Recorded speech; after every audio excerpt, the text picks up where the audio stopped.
हमारे गांव बीजेपी दोनों मिली हुई है। गहलोत जी ने खुद कहा था कि मेरी सरकार तो वसुंधरा ने बचाई है। आज के दिन यही है कि इन दोनों रंगा बिलों से तो एकदम ये मनो परेशान है गांव पूरा। जिला बना है तो अपने जो फार्म भरा था उसमें सुजानगढ़ जिला लिखना चाहिए, चूरू जिला क्यों लिखे? सुजानगढ़ को तहसील क्यों लिखा? बार भी जिला नहीं लिखा गया। जिला नहीं लिखा गया, जिला बना ही नहीं है। मनोज को राजनीति किसने सिखाई थी? बाबूलाल जी के बाद मनोज तो एकदम नया था। बाबूलाल जी का ही सहयोग से ही तो बना था विधायक। इस बार बाबूलाल जी अपने आप बन जाएंगे। हनुमान बेनीवाल और चंद्रशेखर आजाद, मैं तो इनको बहुत बहुत राम लक्ष्मण की जोड़ी मानता हूं। राजस्थान में ये राम लक्ष्मण की जोड़ी दलित शोषित पीड़ित सबका मान और सम्मान करेगी। देखो घोषणाएं करने के लिए तो मोदी जी ने घोषणा की थी कि 15-15 लाख रुपए आपके खाते में आएंगे, और गहलोत साहब ने भी घोषणाएं की थी सुजानगढ़ के लिए। यहाँ से आज एक जज्म पर बैठकर हम सब यहाँ से मुखालफत करते हैं कि कांग्रेस और भाजपा की सरकार हम सुजानगढ़ के अंदर तो नहीं आने देंगे। चुनाव हुए थे, मनोज मेघवाल आया था गांव में, तो उसने एक ही मांग पे वोट मांगे कि मेरे पिताजी खत्म हो गए, ये 2.5 साल मेरे को दो। अरे पिताजी खत्म सबके होते हैं, सबके बच्चे विधायक थोड़ी बनते हैं। अब हनुमान बेनीवाल राष्ट्रीय लोकतांत्रिक पार्टी के सुप्रीमो ने हमें तीसरा विकल्प दिया है। हम इन दोनों पार्टियों को सुजानगढ़ विधानसभा में तो राजस्थान से भी इनको विदा करो। 2 साल से स्टेट हाईवे को लेकर आंदोलन कर रहे थे, ना कांग्रेस वाले आए ना बीजेपी वाले। हनुमान बेनीवाल ने हमारा मुद्दा विधानसभा में उठाया, नारायण बेनीवाल ने भाई ने नहीं किया इसने, ओनली फॉर इसने जातिवाद फैलाने का काम किया है। हिंदू को मुसलमान से, मुसलमान को हिंदू से, जाट को मेघवाल से, मेघवाल को राजपूत से, ब्राह्मण से लड़ने का काम किया है। इनके अलावा इसके पास कुछ नहीं है। नमस्कार, मेरा नाम है अभिषेक जाखड़ और आप देख रहे हैं आरजे टीवी 24। प्रदेश में चुनाव है, लोकतंत्र का त्यौहार है और सर्द मौसम चल रहा है। और इसी सर्द मौसम में मैं पहुंचा हूं कड़ाके की ठंड के बीच चूरू जिले में। चूरू जिले की सुजानगढ़ विधानसभा क्षेत्र में मुकाबला त्रिकोणीय है। त्रिकोणीय मुकाबला इसलिए है कि भाजपा ने विधासर से प्रधान संतोष मेघवाल प्रत्याशी बनाया है, तो वहीं पर कांग्रेस ने मौजूदा विधायक मनोज मेघवाल को प्रत्याशी बनाया है। तो वहीं पर त्रिकोणीय मुकाबले की बात करें तो हनुमान बेनीवाल की पार्टी रालोपा ने बाबूलाल कुलदीप को प्रत्याशी बनाया है। तो यही जानने के लिए हम निकले हैं गांव धरातल पे कि लोग क्या सोचते हैं। रात्रि के 10 बज रहे हैं, मेरे साथ काफ़ी नौजवान साथी हैं, युवा हैं कि सुजानगढ़ में क्या चाहते हैं, पिछले 5 साल में सुजानगढ़ में क्या काम हुआ है। लगातार एक परिवार का राज रहा है, कई बार मंत्री बने हैं, लेकिन इस सुजानगढ़ के अंदर क्या कुछ हुआ है। हाल ही में मुख्यमंत्री गहलोत ने जिला तो बना दिया है, लेकिन वो धरातल पे जिला कितना इम्प्लीमेंट हुआ है, यही जानने के लिए कुछ युवा है। भाई राम राम। राम राम भाई। के नाम है? नारायण मरिया। नारायण भाई, के लागा है सुजानगढ़ जिलो बन गो। इससे पहले कई बार 18 विधायक मंत्री पद कई मिला है सुजानगढ़ ने, लेकिन काम की तो हो विकास के नाम पर एकदम शून्य है, कुछ विकास नहीं हुआ है, ना कोई जिला बना है। थोती घोषणा है, ये धरातल पर कुछ नहीं हुआ। सिर्फ चुनाव में वोट लेने के लिए तो नहीं हुआ ऐसा वोट लेने के लिए हुआ है। जिला बनाना था तो 19 जिलों में नाम आ जाता। तो इस बार क्या कह रहे हैं आपके विधायक जी वोट मांगने आ रहे हैं? तो वोट आरएलपी को देंगे। वोट तो आरएलपी को दोगे, लेकिन मनोज मेघवाल भी वोट मांगने के लिए आ रहे हैं गांव में, क्या कहते हैं? भाई वोट मांगने का उनका अधिकार है, वोट मांगेंगे लेकिन वोट मिलेगा नहीं। जिले बनाने के नाम पे मांग रहे हैं? जिले बनाने के नाम पर मांग रहे हैं, लेकिन उसको वोट नहीं मिलेगा। और भी भाई, भाई राम राम। राम राम भाई। के नाम है? संजय चौधरी। संजय भाई, के लागे है सुजानगढ़ ने जिलो बना दियो, लेकिन इस जिले से पहले काम की तो हुआ है। जिलो बनाबा की तो बात देखो ही है, साय नारायण भाई बता रहे जी हैं कि थोती घोषणा है। विकास के नाम पर 1% भी सुजानगढ़ तहसील का माए हो रहा नहीं है। और कांग्रेस बीजेपी दोनों सरकारें गूंगी बेरी सरकारों इस बार मारो पूरो ग्राम पंचायत जी की है, गुड़ावड़ी गांव है, पूरा गांव पीछे छुड़ाना चाव है।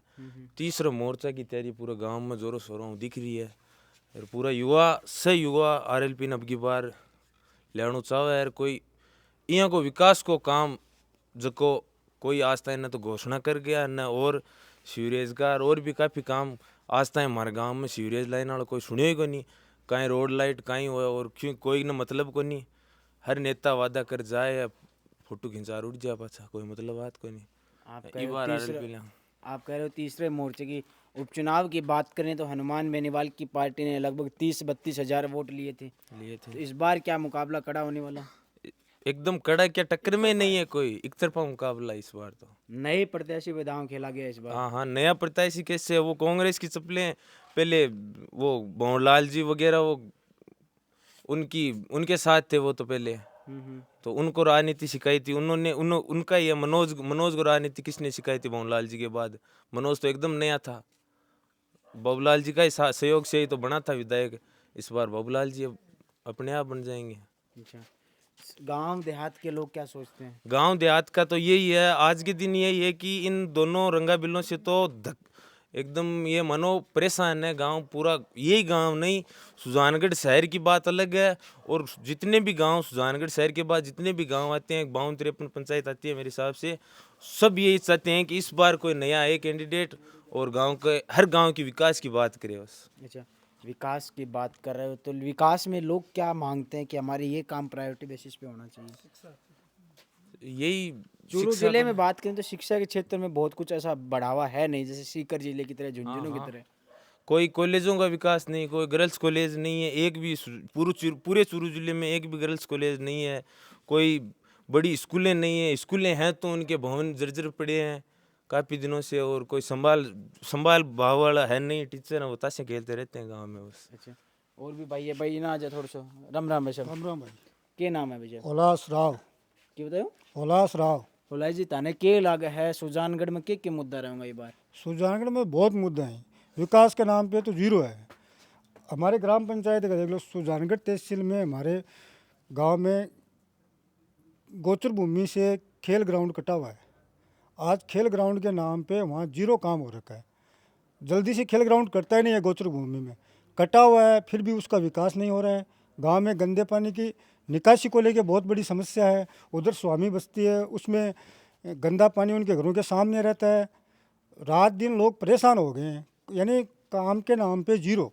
अच्छा, तो के लग है मुख्यमंत्री गहलोत की जो लोभ लुभावनी बातें जो या घोषणाएं हैं, ये इसलिए कह रहा हूँ क्योंकि आपका जिला है जो आचार संहिता से महज कुछ घंटों या कुछ समय पहले बना था, तो क्या लग रहा है वो घोषणाएं धरातल पे काम करेगी?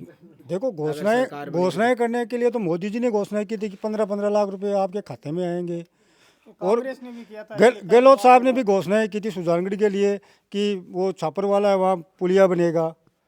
और नाम को दूसरी बात यह है कि गहलोत जी ने यह भी कहा था कि सुजानगढ़ में 150 बेड का हॉस्पिटल होगा।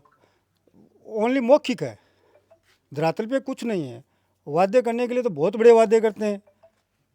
यानी राहुल गांधी जी ने भी बोला था कि 10 दिन में किसानों का कर्जा माफ़ होगा।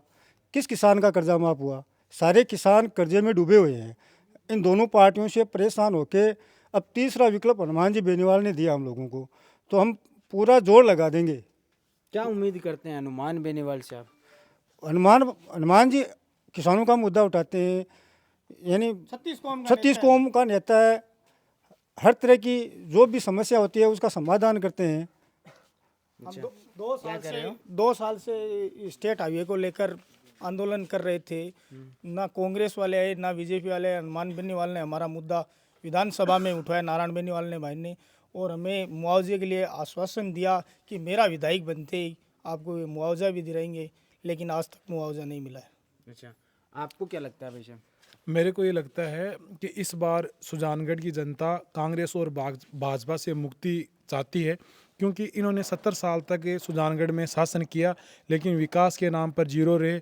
इन्होंने यहाँ सुजानगढ़ में कुछ काम नहीं किया, और कांग्रेस सरकार पिछले 5 साल में ऐसा कोई परीक्षा नहीं बची जिसका पेपर नहीं बेचा गया हो। हमारे जो नौजवान ये भाई खड़े हैं, इनका कांग्रेस सरकार ने भविष्य बेच डाला, और भाजपा सरकार 4.5 साल में विपक्ष की भूमिका नहीं निभाई, क्योंकि इन दोनों सरकारों का मिलाजुली का खेल है। ये दोनों सरकार ये चाहती है कि ये इनको लोग वोट नहीं देंगे तो हमको वोट देंगे। अब की बार हमारे बड़े भाई साहब हनुमान बेनीवाल, राष्ट्रीय लोकतांत्रिक पार्टी के सुप्रीमो, ने हमें तीसरा विकल्प दिया है। हम इन दोनों पार्टियों को सुजानगढ़ विधानसभा, मैं तो कहता हूँ राजस्थान से भी इनको विदा करो, और राजस्थान के जो नौजवान है, किसान है, दलित है, शोषित है, पीड़ित है, सबको एक भविष्य का अच्छी पॉलिटिक्स मिले, और इन नौजवान मेरे जो युवा भाई हैं इनको एक सुशासन मिले, और आज हमारा जो राजस्थान है अपराध में 23 नंबर हुआ करता था, आज हमारा राजस्थान है अपराध में 1 नंबर है, क्योंकि इन दोनों सरकारों ने मिलाजुली कर इस राजस्थान में शासन किया। और आपने थोड़ी देर पहले पूछा कि कांग्रेस सरकार ने जिले का वादा किया। जिला तो हमारा जब 19 जिलों में हमारा नाम आता तो हम ये मानते कि सुजानगढ़ जिला बनाना चाहते हैं, और आज भी जो 19 जिले बनाए गए हैं वो सिर्फ घोषणाएं हैं, धरातल पर उनका मैपिफिकेशन 0 हुआ है। और घोषणाओं के अंदर राजस्थान सरकार ने मोबाइल की घोषणा की, हम 10,000 महिलाओं को गारंटी देते हैं। ये सब चुनावी जुमले हैं। जो अभी नरेंद्र मोदी जी ने कहा था कि स्विस बैंकों में इतना काला धन पड़ा है कि वो धन हमारे देश में आ जाएगा तो प्रत्येक व्यक्ति को 15-15 लाख रुपए मिलेंगे।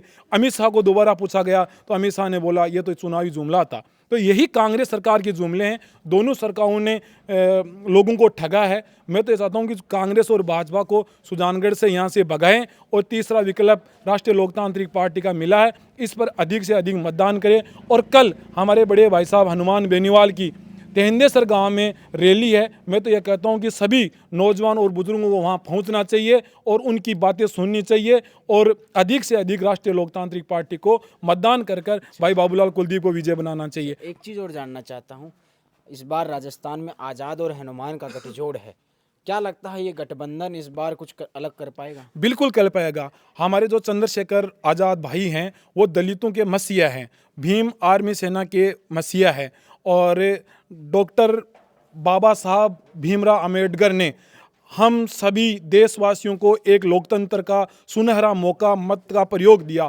आज भी हमारा दलित शोषित पीड़ित तबका दबा हुआ है, दोनों सरकारों ने दबाया है। तो मैं कहता हूँ आज़ाद चंद्रशेखर है भीम आर्मी के सेना, और दलित भाई, माइनॉरिटी भाई, 36 कौम बिरादरी मिलकर इस जो ये गठबंधन बना है, ये गठबंधन आगे भी मजबूत होगा।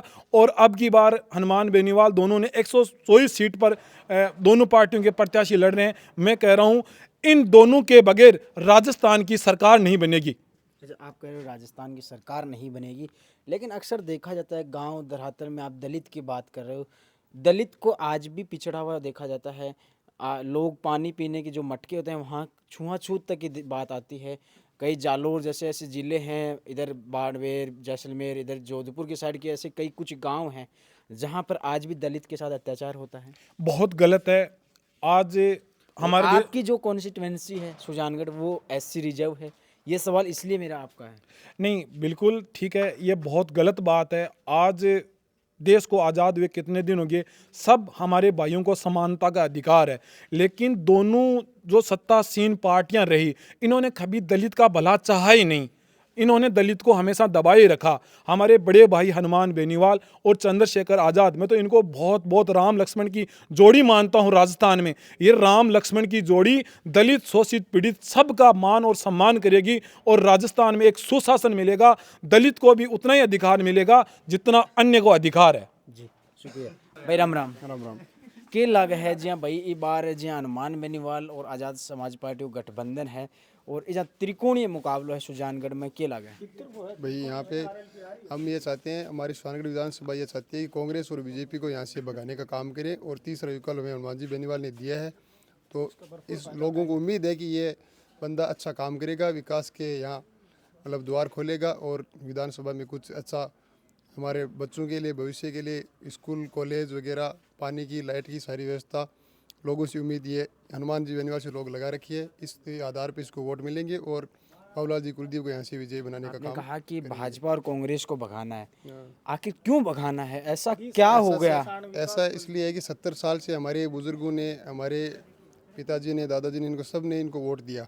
इसने 70 साल में विकास के नाम पे हमारी विधानसभा में देख लो, चाहे राजस्थान में देख लो, चाहे प्रदेश देश में देख लो, कुछ नहीं किया इसने। ओनली फॉर इसने जातिवाद फैलाने का काम किया है।